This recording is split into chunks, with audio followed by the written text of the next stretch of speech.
It is 1 minute to midnight on December 31st, 2014. A group of separatists from the Sturm B battalion are preparing inside the basement of the General Hospital building in the city of Vygatov. Among them is Vyacheslav Yuri Kirillovich, a former student at the Bryansk Institute of Engineering who was expelled after being caught making a bomb. He would have served 35 years if Bryansk commander Nikita Voronov hadn't recruited him personally after seeing his potential. Kirillovich believes he owes his life to Nikita Voronov, and as a gesture of gratitude, he has spent the last 2 years creating 299 bombs, ranging from crude pipe bombs to remotely detonated underground IEDs for the Bryansk separatist movement. Right now, he is about to finish his 300th bomb. This particular piece is made from a 150mm artillery shell and is detonated using an Xbox 360 controller that is connected to the shell using a 300-meter long wire. Suddenly, the clock in front of him strikes midnight, and his 300th bomb is finished. Don't go past. Oh my god! Oh my god! A few weeks prior, BSM intelligence reported of a large buildup of Novorussian forces between December 1st and 7th, 2014, around the Novogorsk-Vygatov conglomeration. This accumulation of personnel and equipment continued to grow well into the last quarter of December, which prompted BSM High Command to begin diverting units there in preparation for the imminent offensive.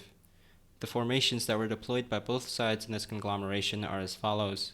Initially, the NFA deployed the 12th Heimdall Mechanized Infantry Brigade, led by ex-Teutonic Commander Contacts.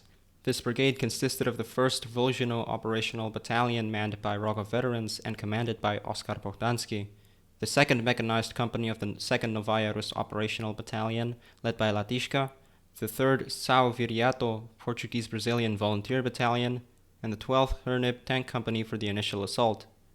Once these units manage to get a foothold in the city, they will then be reinforced by the Desna Battalion of the Novorus Federal Guard, the 1st Company of the Bryanshina Battalion, as well as 1st and 2nd Companies from the Tactical Police Units of the Novorussian Federal Police. Their flanks are guarded by the 1st Battalion of the 13th Sozh Mechanized Brigade and the 3rd Battalion of the 227th Mechanized Brigade. In the rear, there is the small but highly motivated Novorussian Order Corps, a paramilitary unit tasked with using all means necessary to curb partisan activity in the rear. These formations are tasked with capturing the strategically important supply hub of the Novogorsk-Vygatov conglomeration, and if they are successful, they will be able to use it as a staging area for the possible decapitation of the separatist capital of Bryansk. The separatist defenders, on the other hand, are primarily separate formations that aren't part of any brigades. Firstly, there is the Bryansk Orthodox Volunteer Army Battalion, then the 1st Batko Martyrs Battalion led by Burhanwani, which was armed with VBIEDs, the company-sized Sabotage, Assault and Reconnaissance Group, or DRG Ritsar, led by Mikhail Arambov, the Plamia Light Infantry Company, led by Alexei Girgovich, Sturm B Battalion, commanded by 35-year-old Nikita Voronov, and the only armored support that they had was from the Korshun BMP-2, led by Yaroslav, which was literally just one BMP-2. Finally, there were 2 barrier platoons from the Bryansk MVD.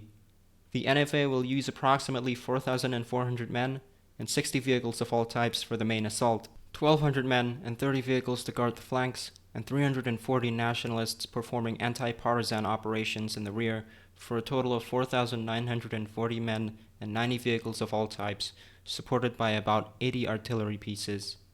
The BSM, on the other hand, were only able to muster approximately 3,000 men, supported by 30 vehicles of all types and 30 artillery pieces.